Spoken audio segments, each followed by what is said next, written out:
Assalamualaikum warahmatullahi wabarakatuh. Bismillah, alhamdulillah, salatan wa salaman ala rasulillah wa ala alihi wa sahbihi wa mawalah, amma ba'du.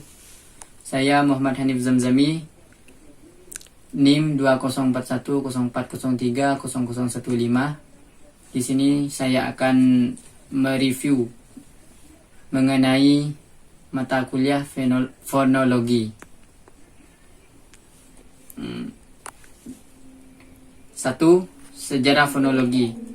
Gambaran mengenai perkembangan fonologi dari waktu ke waktu dapat dilihat lewat berbagai aliran dalam negeri. Dalam fonologi.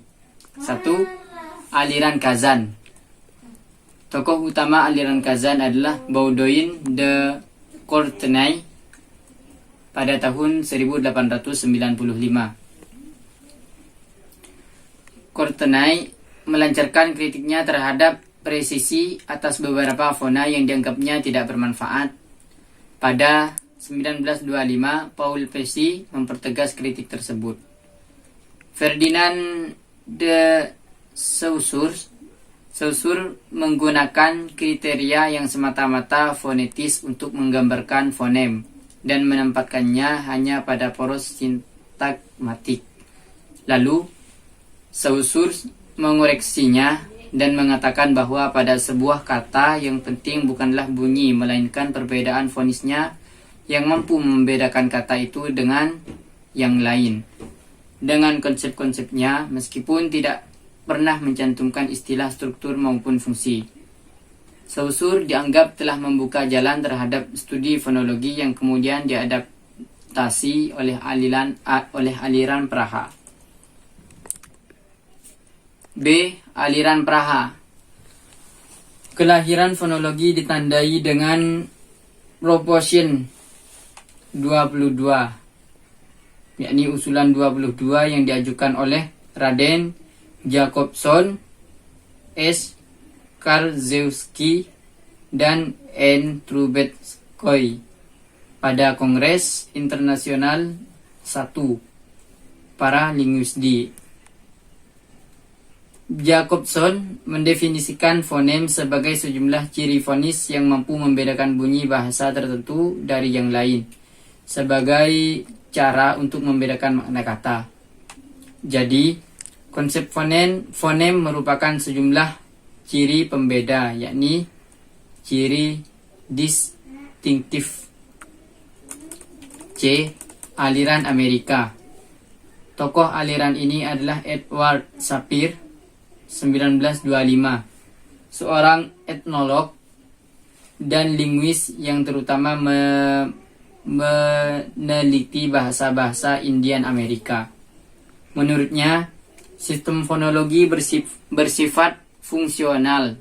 Kiprah Sapir diteruskan oleh penerusnya dari Yale, Leonard Bloomfield, yang karyanya Language menjadikan dirinya bapak linguistik Amerika selama 25 tahun.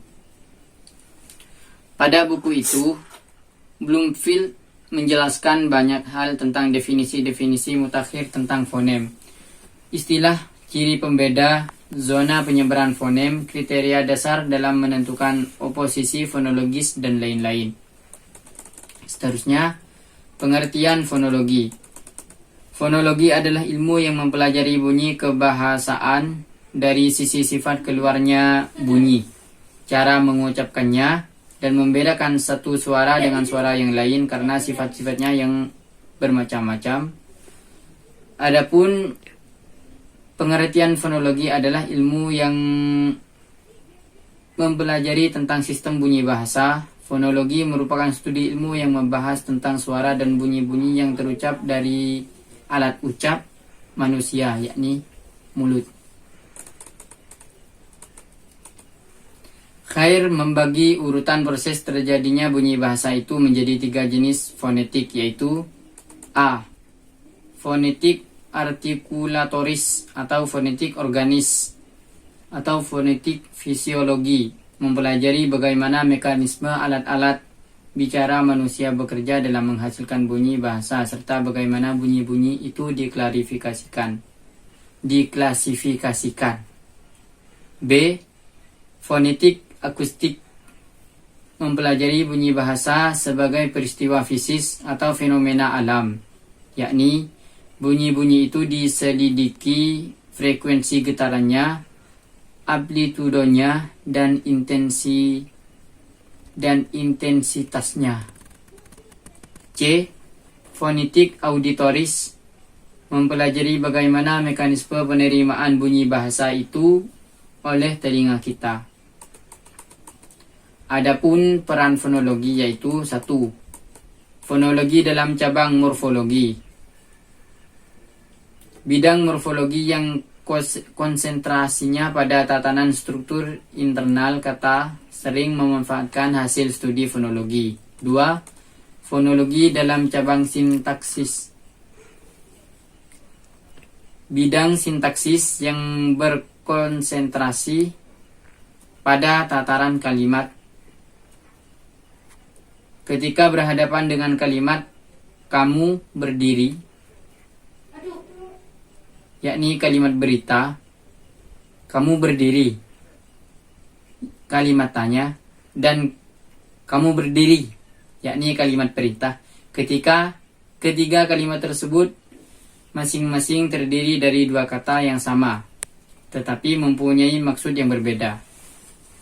Perbedaan tersebut dapat dijelaskan dengan memanfaatkan hasil analisis fonologis, yaitu tentang intonasi, jedah, dan tekanan pada kalimat yang ternyata dapat membedakan maksud kalimat, terutama dalam bahasa Indonesia. 3. Fonologi dalam cabang semantik. Bidang semantik yang berkonsentrasi pada persoalan makna, kata, memanfaatkan hasil telaah fonologi. Saya akan memaparkan materi yang sedikit saya pahami. Daerah artikulasi menggambarkan tempat atau titik artikulasi nama yang disentuh atau didekati oleh artikulator.